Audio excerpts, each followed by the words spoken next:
It is such an exciting time to be alive, because I think that especially the younger generation of Christians are very aware that the world that we've been handed by our parents is very fragile, and that maybe the planet's not going to be safe as long as masses are living in poverty so that a handful of people can live however they wish.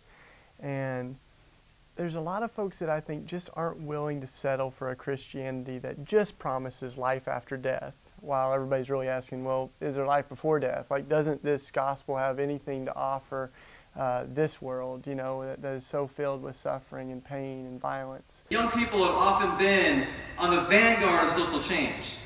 We have been the moral interrogators that have so often refused to accept the status quo and have helped lead so many of the social movements that have changed this country and this world.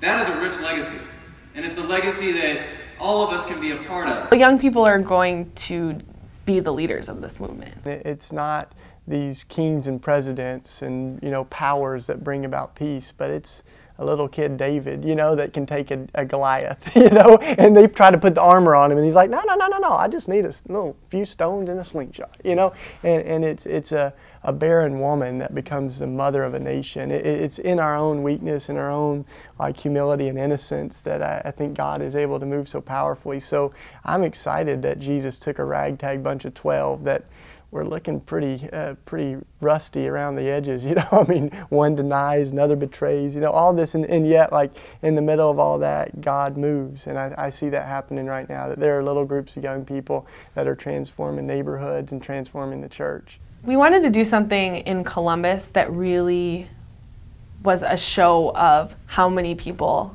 really represent this movement. And what we'd like to do is compile a list of all of you who are here and resource it out to Columbus. So we're going to be in touch with pastors and leaders here who've been working really hard to put this event together and say, you know what, here's who showed up, here are the leaders, and here's how you guys can continue to build the movement locally here.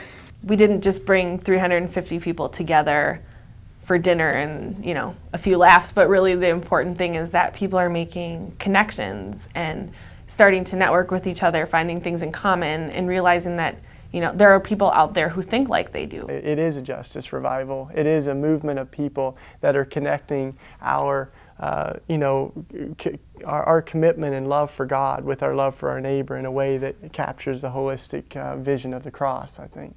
We're just a group of people who are ready to take this world on. So I think that's where we're going to go with it.